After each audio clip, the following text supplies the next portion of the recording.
All right, everybody, what is going on? Good morning. Hope you guys are doing well on this Thursday, and it is time to put it all together and evaluate how I believe the Seattle Seahawks will do as a team collectively this season. So, the last couple of weeks, I've been doing this little series here where I've been talking about players individually. But the question is, how do those things that are individual come together for the entire group? That's obviously what we care about. We're not tuning in on Sunday to root for JSN to have 150 yards or Jadarian Price to have 100 yards or Nicky Minwari to get 2 sacks or whatever, what may have you. Ultimately, we're rooting for this team to win. And you win by putting up numbers as a unit. This video is sponsored by Prize Picks, so let's go ahead with some team-wide predictions for the 2026 season. We are on the cusp of training camp now, so we should have all the information that we need. There's very little that we don't know, although there's a tiny bit we don't know, I guess. So let's just start with the offense here. Let's start taking a look at some of these top-line numbers. Let's start with yards per game. So yards per game, you look at the offense, the main thing that has changed is what is going on at running back in terms of the personnel, and then what is going on at the offensive coordinator spot in terms of coaching. So those are two fairly significant shifts. I will say that we've gotten better at wide receiver because of Shaheed. We're probably going to get better at tight end because of Arroyo. Maybe Barner as well, but Arroyo should be better than he was last year.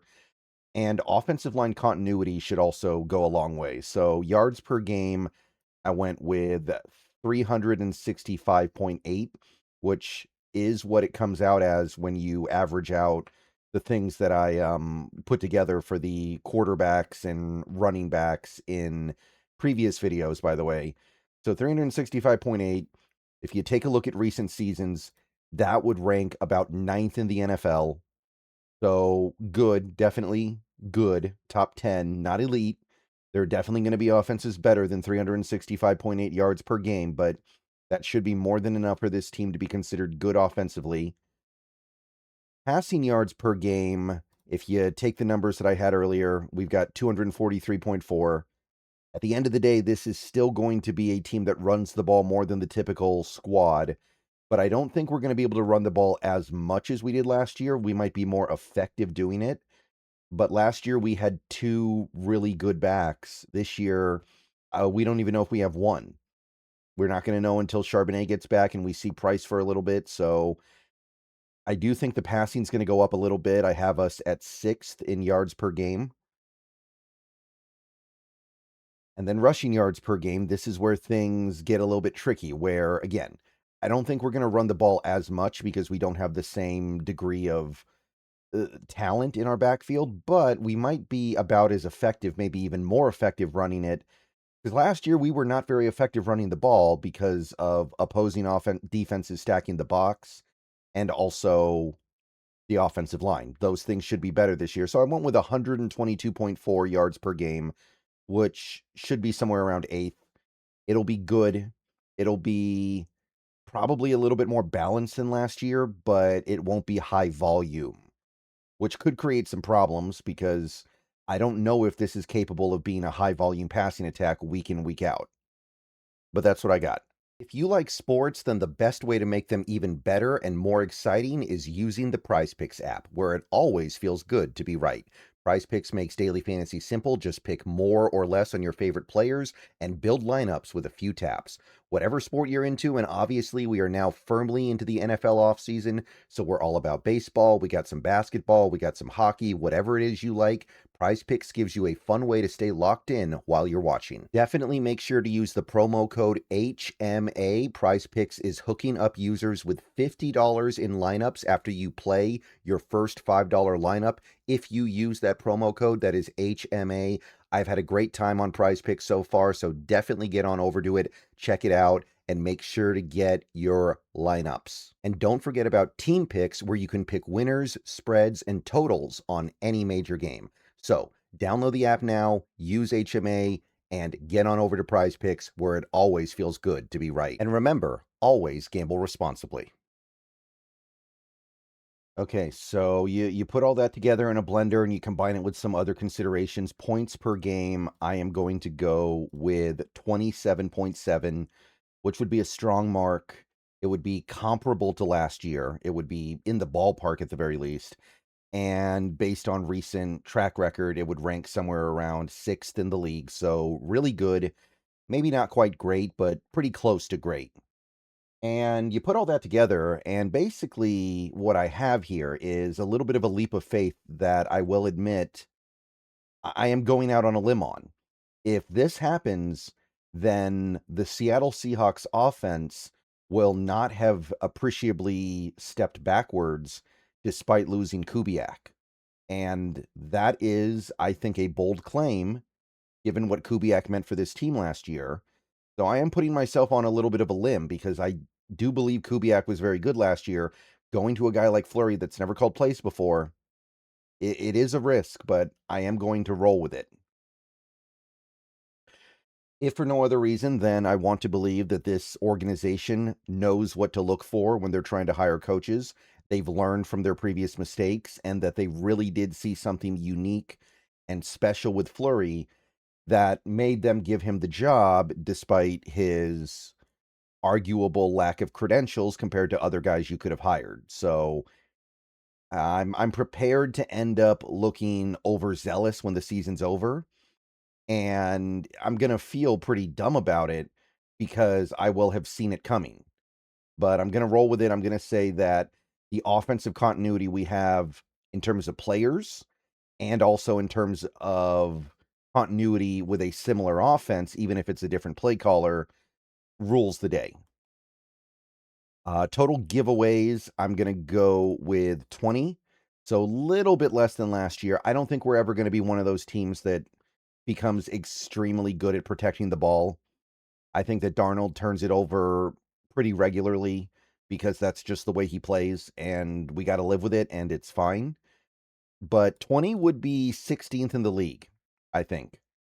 So that would still be a significant improvement. That would indicate that some of the stuff that happened last year was kind of fluky. And you take a look at some of the turnovers we had last year. There were definitely some flukes, deflected interceptions, Kobe Bryant's weird fumble against the Cardinals, some of the fumbles that Darnold had. There was some stuff there that was a little bit of an aberration. So if we can get down to 16th here, that's a significant improvement. We gave the ball away a lot last year, and I think we're going to see something better this time around, but it'll still be around league average. Third down conversion percentage, I'm going to say 42. I think that gets better because the offensive line is going to be better, and the continuity of the offense should be better because these guys are much more familiar with each other, and that's always a big part of playing well on third down. 42% should be around 9th in the NFL, so top 10, but barely. Fourth down, I don't think we're going to go for it on fourth down enough to really make a big dent here either way, but I went with a 65%. It should be good because most of the time when we go for it on fourth down, we're going to barnyard it, and barnyard has a very high percentage of working. So that's 6th in the NFL. I think we're going to do well there. Probably go for it about 20 times. I say get it about 13. Offensive penalties, I went with 48. So 48 offensive penalties over the course of the season. That would probably come in somewhere around 20th. The continuity of these players combined with a similar offense to last year should carry the day and allow this team to not be overly penalty prone on that side of the ball, but still have a pretty decent amount. So that's what I got for the offense. Swinging on over to the defensive side of the ball, though, let's take a look at what we have here. Same idea, just on the other side. Yards per game allowed. This is an area where I think that the numbers may not totally reflect how good the unit is, because if this team is playing from ahead a lot, and if this team is protecting leads late in games a lot, there's going to be more yards because other teams are going to be frantically trying to get down the field to make up deficits, and there's going to be more prevent defense, kind of like what you saw in the Super Bowl, where New England couldn't move the ball at all until the fourth quarter, and then in the fourth quarter, when the game was starting to get out of hand, they started moving the ball. So 293.1 yards per game allowed, which would be probably around 7th, which would not be elite, but again, context matters. A lot easier for a team like the Browns that struggle on offense to put up elite defensive yards per game because they're almost never playing from ahead. Passing yards per game allowed also probably going to be a little bit, I don't want to say elevated, but a little bit higher than some people might think, just because teams are going to be throwing the ball a lot on this defense. So 214.1, probably going to be somewhere around 14th if you take a look at recent trends. So understand that a lot of it's going to be garbage time. A lot of it's going to be trying to come back late in the game. It's just kind of the way this defense is designed. And again, there are times when prevent defense is probably the right thing to do, like in the Super Bowl. And you're going to see other games like that this year. Now, rushing yards per game allowed, this is where I'm taking a little bit of a swing here. This is a little bit obscene, but I think this run defense is going to be inhumanly good this year, not only because of how good it is just in a vacuum, but also because I think teams are not really going to try to run the ball that much on this defense because they are so good at stopping the run. And also, they're going to need to scramble to come back in a lot of games. I just don't see opposing teams really trying to run the ball that much. I think they're going to try to go after our secondary more. There are more weaknesses in our secondary than there are in our front. And, you can't beat your head against a brick wall. So that would easily be first in all likelihood. So that is kind of my bold swing here. 79 rushing yards allowed per game is kind of nuts. But I think we can do it. I think there are going to be some games this year where we allow maybe like 50 yards rushing just because the other team doesn't even bother trying. And I look at what we have up front and I'm like, what's different? We lost Boye Mafe, who by the end of the year wasn't even playing that much. So why not? Why not? And then you put that all together, I'm saying 17.1 points per game allowed, which would probably be first or very close. So top defense. I don't feel like it's an overly bold claim. There are a couple defenses out there that might be a little bit better than us, like everyone talks about the Texans. But the thing is, the Texans are a team that kind of gets set up to fail a little bit by their offense in a way. So until I see something better from that Texans offense that still has probably a bottom 3 offensive line in the sport, I don't know if they're going to be able to keep up a really good points per game mark. And then you've got the Rams. They also may have an elite defense this year, but they're probably going to have a better offense than us. So they may give up a little bit more just because they're going to get involved in a little bit more of a this shootout structure this year. Okay, so total takeaways, I'm going to go with 28. Better than last year. Last year, it felt like the takeaways were a little bit, it could have been a little bit better. There were definitely some games where we just couldn't take the ball away. And you add a guy like a Bud Clark and you put him out there that should contribute significantly. Guys like Witherspoon and Eamon Worry should start increasing their rate of taking the ball away. Last year, very little of that. So I went with 28, which would probably be around third. Again, a little bit bold, but I look at the fact that this team should be playing from ahead a lot, and I think that will lead to more interceptions as well, because that's just kind of the inevitable effect. Third down conversion percentage allowed, I got 33%, which should be right near the top, probably about second. Fourth down conversion allowed, again, it's not going to be a huge sample size, but I went with 51%, should be about 10th. I think it's really hard to predict this, really hard to read anything into it. Obviously, the main thing in their favor is that it's really hard to run on them, so when opposing teams go for it on like 4th and 1 and 4th and 2, they're not going to be able to get those high percentage runs on us reliably. And defensive penalties, I'm going to say 44. 44, which is going to be 5th in the league. So I think it's going to be relatively clean there because these guys have been playing under the Mike McDonald defense for a while now. They're familiar with it. They know what's up. Woolen's gone, and he was a guy who attracted a decent number of penalties last year.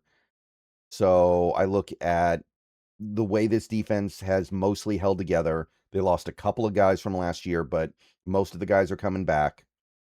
And I see a unit that should be pretty clean on that side just because they should know everything they need to know.